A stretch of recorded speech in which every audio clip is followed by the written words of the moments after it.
Buenas noches. Esta tarde fue localizado un cadáver desmembrado en Tierra Nueva. Se desconoce la identidad de la víctima. Estamos ubicados en Tierra Nueva 2, prácticamente en la parte final donde hay un asentamiento, el Nuevo Amanecer. Se ha reportado la labor de búsqueda y rescate por parte de los bomberos voluntarios de una persona que estaba desaparecida. Ya la han localizado, sin embargo, hablamos de que una persona que no está viva. Se encuentra conmigo el oficial Mario Cruz de Bomberos Voluntarios, por favor, para que nos amplíe detalles. Sí, muy buenas noches. Queremos dar a conocer que bomberos voluntarios de las compañías Tercera y 49 fueron alertadas al asentamiento Nuevo Amanecer del municipio de Chinautla, donde se nos informó de una persona fallecida en el fondo de un barranco de aproximadamente 300 metros de profundidad. A la llegada del personal, pues hizo la labor de búsqueda y se logró localizar el cuerpo de una persona fallecida. Esta está desmembrada. Únicamente se encontró la caja torácica y las extremidades inferiores.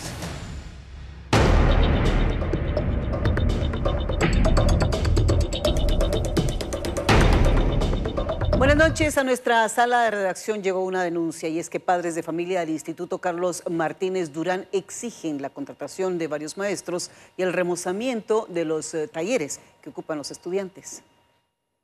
A nuestra sala de redacción llegó un yo denuncio de padres de familia que están molestos derivado a la falta de maestros que hay en el Instituto Carlos Martínez Durán. Imagínese usted, hay una plaza que tiene 3 años sin ser ocupada.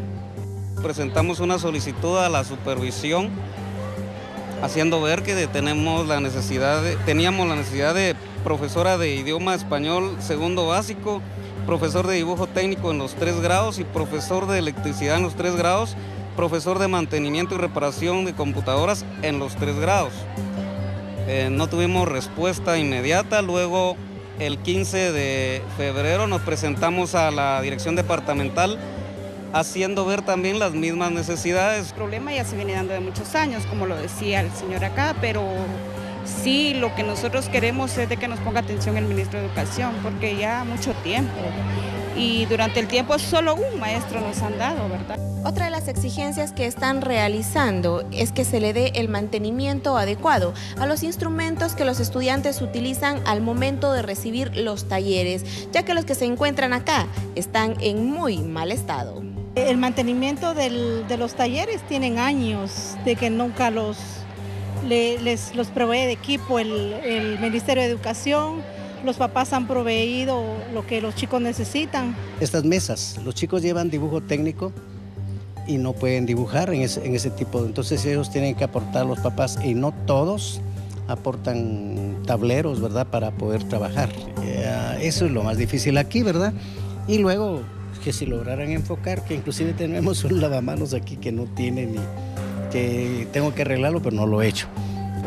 Los procesos de solicitud o requerimiento de personal se han hecho en los momentos que nos han requerido. En el mes de noviembre nosotros presentamos nuestras necesidades de docentes y de personal a donde corresponde, que en este caso es nuestra supervisora. Luego ella pues traslada a la dirección departamental y dirección departamental a donde corresponde. Pero uno de los requisitos para que se pueda llevar a cabo la contratación de personal docente para esos establecimientos es el estudio de demanda educativa. No se nos ha podido extender debido a que se está en proceso hubo un cambio en el CNB. Y es necesario la base legal, porque tienen que hacer un estudio de cuántos periodos son necesarios para cada especialidad. Y hasta que no se tenga ese estudio y que esté la base legal ya autorizada, no se puede extender la certificación del estudio de demanda, que es el requisito para la contratación. A pesar de las limitantes, los estudiantes año con año realizan este tipo de proyecto. Es por eso que hoy, tanto los docentes como los padres de familia piden a las autoridades atiendan sus solicitudes. Con imágenes de Miguel Bala, reportó para el noticiero de los guatemaltecos, Luisa Velázquez.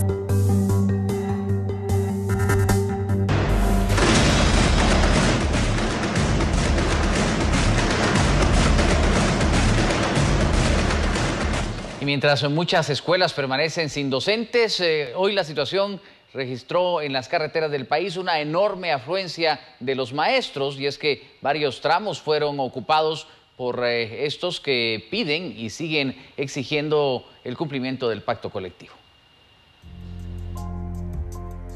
Cientos de maestros que pertenecen a este sindicato volvieron a suspender las clases este día y salieron de las aulas para protagonizar bloqueos en al menos 10 tramos carreteros como medida de presión para exigir a las autoridades de la cartera educativa que agilicen el trámite del pacto colectivo. Los bloqueos iniciaron desde las 6 de la mañana, perjudicando a miles de automovilistas que transitaban por las carreteras nacionales. Lo peor de esta jornada de protestas radicó en que la mayoría de automovilistas y personas que viajaban en transporte colectivo quedaron varados en lugares donde no tenían acceso a comida ni a servicios básicos. Los bloqueos fueron levantados pasado el mediodía. Sumado a la molestia general de los automovilistas, hubo pérdidas millonarias en la economía y en la recaudación fiscal, ya que cientos de tráilers con mercancías y productos perecederos sufrieron retrasos de hasta 12 horas. Los puntos bloqueados fueron Huehuetenango, kilómetro 245, Malacatancito, kilómetro 251, cruce a Piedras Negras, kilómetro 337, Frontera La Mesilla, kilómetro 81, Ruta al Atlántico El Progreso, kilómetro 136, Ruta al Atlántico, cruce a Río Hondo Zacapa, kilómetro 243, Ruta al Atlántico Morales y Zabal, kilómetro 176, cruce a Vado Hondo Chiquimula, kilómetro 246, ruta a suroccidente Tecunumán San Marcos, ingreso a Puerto Quetzal en Escuintla y el ingreso al aeropuerto Mundo Maya en Santa Elena Petén. En la línea telefónica está con nosotros el superintendente de Administración Tributaria, Abel Cruz. Muy buenas noches. Disculpe, ¿qué repercusiones pueden llegar a tener los bloqueos como este para nuestro país? Buenas noches, María René, y a todos los televidentes de Noti7. Sí, lamentablemente las acciones como las del día de hoy, en el caso de la Administración Tributaria, conlleva una serie de repercusiones al tener bloqueados las aduanas. Obviamente se detiene el comercio exterior y en nuestro caso se corre el peligro de no recaudar los impuestos respectivos. En este caso, nosotros recaudamos en promedio cerca de unos 60 a 70 millones de quetzales en un día en todas las aduanas del país. ¿Y qué llamado podría hacer la SAT a quienes toman determinaciones de este tipo, ya que ya escuchamos cuánto es la recaudación diaria y lo que puede afectar a nuestro país? Bueno, yo creo que el llamado es de que deben de buscar otra forma de manifestar su inconformidad ante alguna situación, pero nunca bloqueando lo que es la actividad económica, pues porque al entorpecer la actividad económica y en este caso la recaudación de los impuestos, están también bloqueando el ingreso de efectivo que sirve precisamente también para el pago de sus salarios y para el pago de las distintas acciones de gobierno. Entonces, aquí sí que el llamado es para que ellos busquen otra forma de manifestar sus inconformidades, pero no entorpeciendo el comercio exterior. Luego de estos bloqueos, poco a poco se pueden volver a recaudar estos fondos o la pérdida es total. ¿Cuánto es lo que ustedes tienen estimado que se vuelve a recaudar cuando empiezan nuevamente pues a transitar y demás? Bueno, una ventaja es que los bloqueos terminaron hoy alrededor de las 4 de la tarde. En ese sentido, el personal de las aduanas trabajan 24 horas al día si es necesario y si hay actividad económica en las aduanas. Entonces nosotros esperamos recuperar este tema entre el día de hoy, lo que sí se está trabajando, porque a esta hora se está trabajando en los puertos y en las aduanas en general, y esperamos que lo que no haya ingresado hoy ingrese el día de mañana. Lo único es que, claro está, eso hace una sobrecarga de trabajo, porque entonces lo que había que sacar en un día de contenedores o de mercadería, pues se sobrecarga en un solo día. Entonces también ya hay otra clase de riesgos. También si son productos perecederos, se corre el riesgo que los mismos sufran sufran alguna pérdida o deterioro.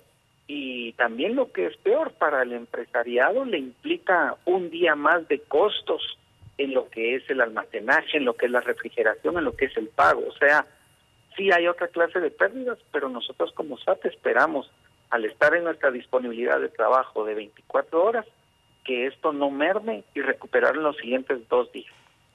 Bueno, muchísimas gracias. Le agradecemos al Superintendente de Administración Tributaria, Abel Cruz. Continuamos con Maritza. Así es, María René, en efecto, y bueno, hemos visto por un lado lo que ha sucedido en ese sentido, los bloqueos y lo que ha generado en las pérdidas económicas, sobre todo para el país, pero buscando también otro punto de vista, tenemos en la línea telefónica una vez más al viceministro técnico de Educación, el licenciado Héctor Canto, para conocer de nuevo la postura oficial en torno a este tipo de demandas. Buenas noches, viceministro. La primera pregunta sería, ¿qué respuesta da el Ministerio de Educación a los maestros que hoy volvieron a protagonizar estos bloqueos? Bueno, en principio, muy buenas noches a todos. Es importante mencionar que el señor ministro de Educación ha liderado una mesa de diálogo con la dirigencia nacional del sindicato, en acompañamiento con el Ministerio de Trabajo y el Procurador de los Derechos Humanos.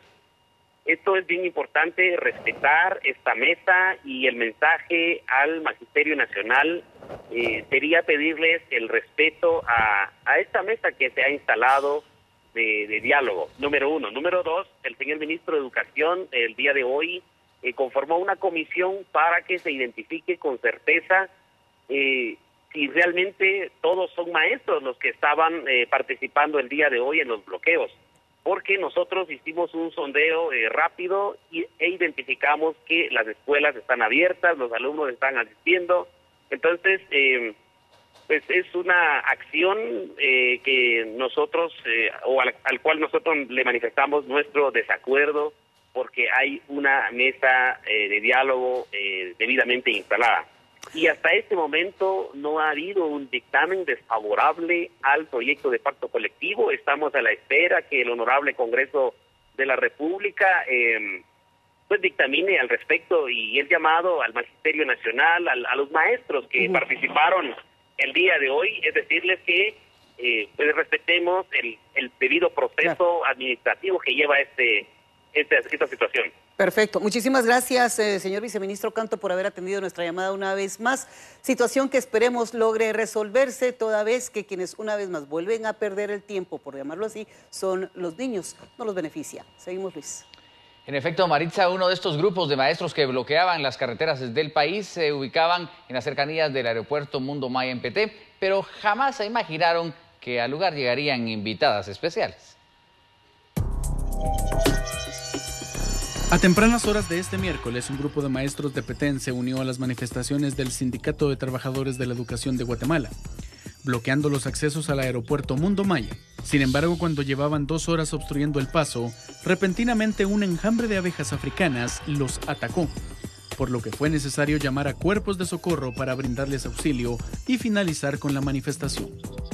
El saldo del ataque fue de aproximadamente 20 manifestantes trasladados de emergencia al hospital de San Benito en una ambulancia. ¿Pero qué habría provocado que estos insectos los atacaran? Resulta que estas abejas hacen sus colmenas en los parques, jardines, hasta incluso las casas. Y a pesar que estos insectos no atacan casi nunca al hombre, cuando sienten que los humanos invaden su territorio o los molestan, reaccionan y comienzan a picarlos hasta clavar su aguijón, produciendo un dolor intenso y diversas molestias que pueden derivar en situaciones graves, sobre todo si las personas tienen bajas las defensas. Así que el ruido que hacían los manifestantes fue suficiente para ser atacados. La insólita anécdota se convirtió en material para diversidad de burlas en las redes sociales.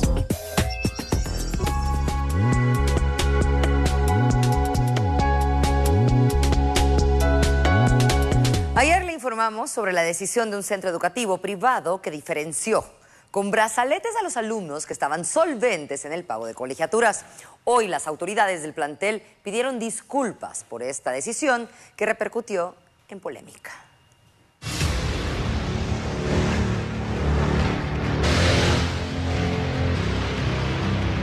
¿Por qué les ponían brazaletes? Es para que recibiéramos exámenes para los que estábamos solventes. Como yo pagué todos los meses, me lo pusieron. Sí, la mayoría sí tuvo brazalete, pero nos lo quitaron a todos hoy en la mañana por el muy poquito problema que hubo. Fue una torpeza grande de parte nuestra, lo reconocemos, fue una gran torpeza, fue un error garrafal nuestro. Y nosotros mismos acabamos de sacar un comunicado en el cual nosotros pedimos perdón a los padres de familia que fueron afectados. ¿De quién fue la idea? Mía. ¿Sabe por qué? Porque cuando aparece ahí un listado de 300 muchachos que nos deben una colegiatura, que al multiplicarlo por la cantidad de colegiatura llega a más de 80,000 quetzales, ¿quién va a pagar nuestras deudas? Definitivamente pues se hará el proceso administrativo correspondiente, ¿verdad? Y aprovechamos pues este momento para que todos los centros educativos pues tengan claro que estas medidas no se deben de tomar, ¿verdad? Vamos a otro orden. La Procuraduría de los Derechos Humanos recomendó a los órganos encargados de impartir justicia que no utilicen el concepto de prisión provisional para evitar violar los derechos humanos de las personas sindicadas en un proceso. A la Corte Suprema de Justicia recomienda: se instruya de manera general a todas las judicaturas de primera instancia penal del país a efecto cese de manera inmediata la privación ilegal de libertad de las personas que, al amparo de esta figura de prisión provisional, permanecen recluidas en los distintos centros a nivel nacional. A la Fiscal General y Jefa del Ministerio Público también pide que se instruya de manera general a todo el personal que interviene en los distintos procesos judiciales a nivel nacional, que cesen en el uso de malas prácticas procesales. Por último, recomienda a los jueces tanto de primera instancia penal de mayor riesgo como a los de primera instancia penal, narcoactividad y delitos al ambiente en todo el país, cesen en la utilización de figuras que no se encuentran prescritas dentro del ordenamiento jurídico nacional, como es el caso de la figura de la prisión provisional. Israelíes, a través del Fondo Guatemala-Israel para el Desarrollo, anunciaron la inversión de más de $2.000 millones en diferentes proyectos de beneficio para nuestro país. Un grupo de empresarios israelíes anunciaron que invertirán hasta $2.000 millones en proyectos a favor de Guatemala, aseguró el director del Fondo Guatemala-Israel para el Desarrollo e Inversión, Yossi Abadi, quien ofreció detalles de estos planes. Según explicó Abadi, la expectativa es la inversión de $2.000 millones o su equivalente en quetzales a 14.900 millones. Esto según las oportunidades y necesidades que vayan surgiendo en nuestro país. El Fondo Guatemala-Israel es una herramienta que une a empresarios entre ambas naciones interesados en apoyar, con respaldo financiero, el desarrollo y financiamiento de proyectos de importancia en diversos sectores: salud, agricultura, construcción de viviendas populares, infraestructura y nuevas tecnologías. Los empresarios de Israel ven en Guatemala un buen destino de inversión e incluso hasta como la base de operaciones en el continente americano. En cuanto a los modelos de negocio a corto plazo, el director del fondo explicó que se enfocarán en promover e identificar tecnologías que podrán tener impacto en la agricultura, medicina y educación en Guatemala. Para ello se procedería a identificar programas en los sectores público y privado que podrían necesitar apoyo económico y ejecutarlos. Se espera a corto plazo una delegación de inversionistas que visitará Guatemala para iniciar el intercambio con empresarios locales y darle vida a los proyectos trazados. Y precisamente luego que este Fondo Guatemala-Israel para el Desarrollo e Inversión anunciara este millonario impulso de los proyectos, los empresarios nacionales consideran que la decisión es un respaldo financiero que promoverá varios sectores. Toda ayuda que venga a Guatemala para el desarrollo del país y para que nuestros compatriotas tengan un mejor futuro es bienvenida. Israel es un país que es altamente tecnificado en temas de riego, tratamientos de agua, tecnología, entonces es bienvenido. Tenemos que ver que sea una ayuda que sea transparente y que vaya donde se necesita, y nosotros como sector privado apoyamos a cualquier ayuda que desarrolle al país. La inversión israelí se orientará a los sectores de salud, agricultura, construcción de viviendas populares, infraestructura y nuevas tecnologías. Ellos han venido a dar capacitaciones sobre tecnología agrícola, han dado cursos sobre la eficiencia en la utilización de riego y otros mecanismos. Entonces es algo que continuará, siempre ha estado y es de mucha utilidad para el país. ¿Es positivo este anuncio?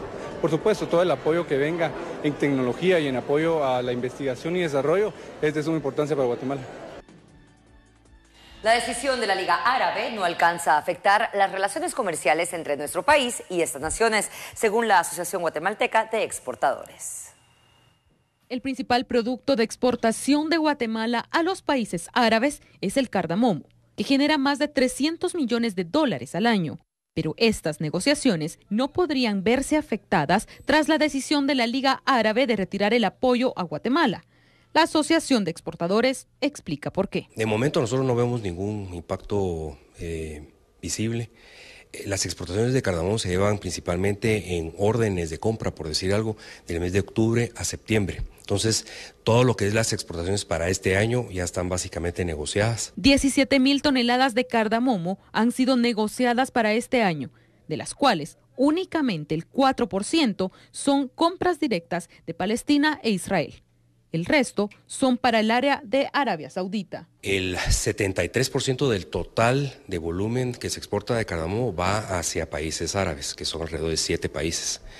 Y el principal volumen de cardamomo va a los Arabia Saudita y los Emiratos Árabes Unidos. ¿Okay? Y un porcentaje mucho más pequeño a Palestina e Israel, que es como un 4%. Entonces, en realidad, lo que nosotros vemos ahorita es no ha habido ningún cambio. Según las cifras de exportación, desde el año pasado hasta la fecha, las exportaciones a Palestina e Israel han incrementado y el año 2017 cerró con más de 300 millones de dólares por la comercialización solo de cardamomo. Las exportaciones de Guatemala el año pasado fueron de 299 millones de dólares. Y el año pasado fue de 360. Hubo un crecimiento y no necesariamente fue en el volumen, sino que en el precio. Sí, es una importación o una exportación importante para el país, pero la realidad es que nosotros no vemos que eso vaya a cambiar el producto al final de cuentas.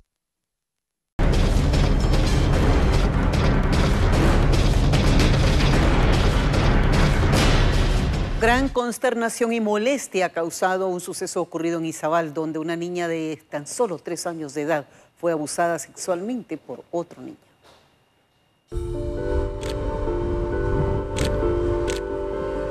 En el Hospital Regional de Puerto Barrios Izabal se encuentra internada y en estado crítico una niña de 3 años de edad que fue víctima de una violación.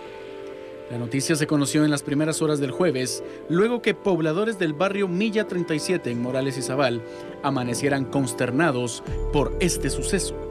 De acuerdo con la información, en una vivienda de alquiler del referido barrio la noche del miércoles, la pequeña fue abusada sexualmente. Lo más dramático del caso es que el agresor es un niño de tan solo 12 años de edad que también vive en esa casa de alquiler. El menor habría aprovechado que la madre de la niña la dejó sola un momento para llevarla a su cuarto, bajo engaños, y ahí la abusó. De inmediato fueron alertados cuerpos de socorro, quienes llevaron a la pequeña al centro de salud de Morales, pero debido a su delicado estado de salud, fue trasladada a la emergencia del hospital de Puerto Barrios. Investigadores de la Policía Nacional Civil, que conocen el caso, dieron a conocer que el menor de 12 años, supuesto agresor sexual, recientemente recobró su libertad, luego de haber permanecido en un centro de detención para menores en esta capital, sindicado de varios delitos. Además, alquilaba solo un cuarto en esa vivienda.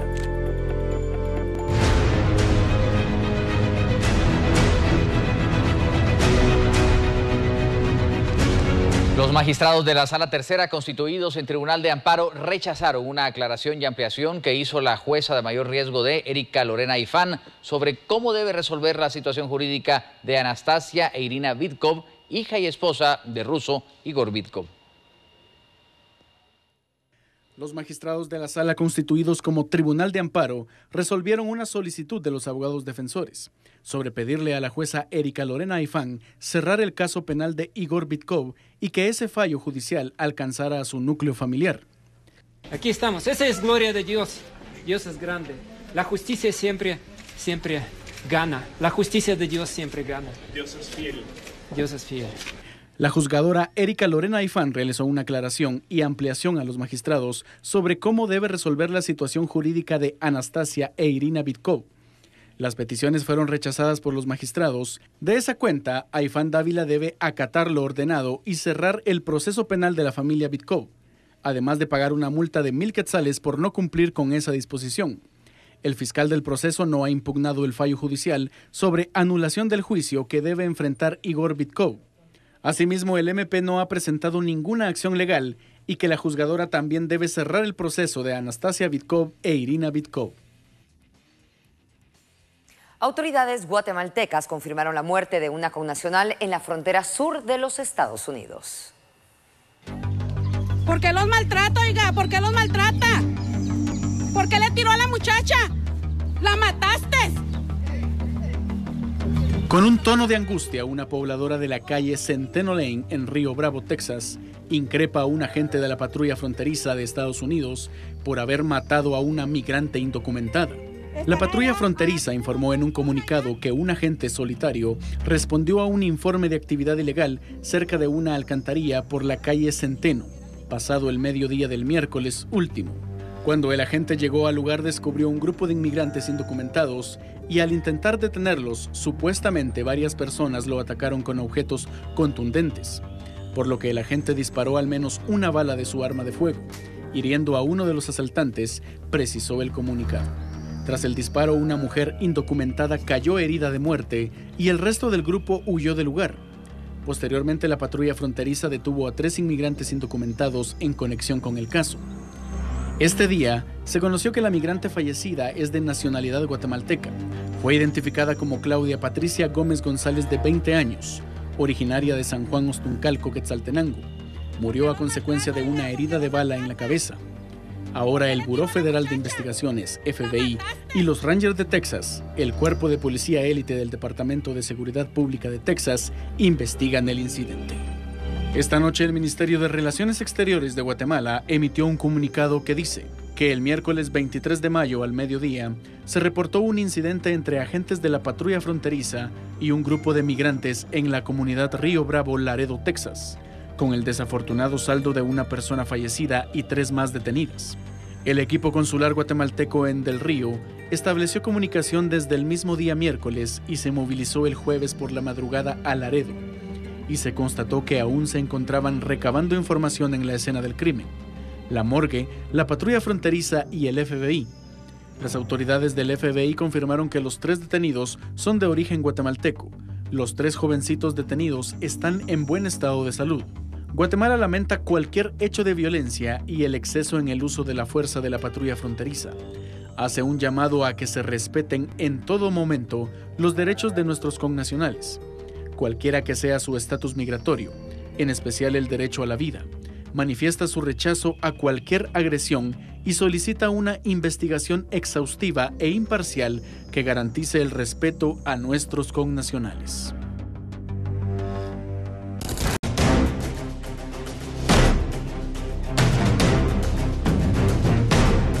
De regreso ya para seguir informándoles, enorme susto llevaron los habitantes de una vivienda en la colonia La Esperanza, en la zona 6 de Misco, al ver que una camioneta estaba literalmente dentro de su casa. En la vivienda afectada se encontraban 2 niños y un adulto. Mientras dormían, un bus urbano colisionó contra una de las paredes de su habitación. El impacto fue tan fuerte que destruyó una pared por completo. Los escombros cayeron en el interior de la residencia. Sin embargo, no ocasionaron heridas considerables a las personas que estaban en el inmueble. Le tiró todos sus muebles, mire, aquí pegó, mire, ya arrinconó las camas hasta allá, ¿ve? Y mire cómo dejó la pared, mire. Claro, él resultó lesionado, ¿se encuentra bien? No, gracias a Dios, no, los niños resultaron ahí con rasponcitos, pero no se lo llevó la ambulancia tampoco, porque no era cosa mayor, mantos. Los vecinos alarmados salieron de sus casas y auxiliaron a los afectados. Afortunadamente, solo se registraron daños materiales. Los cuerpos de socorro realizaron la evaluación de los niños y el adulto, quienes únicamente presentaban algunos raspones, por lo que no fue necesario trasladarlos a un centro asistencial. Según se conoció, el conductor del autobús perdió el control al intentar esquivar un vehículo mal estacionado.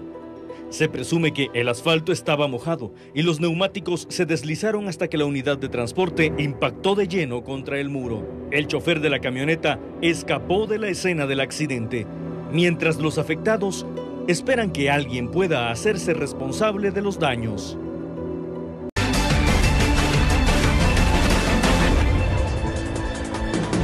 Y ha llegado el momento de despedirme de ustedes. Feliz noche, descansen. Recuerden que mañana tenemos 3 emisiones para que ustedes sigan muy bien informados. Continuamos con mis compañeros.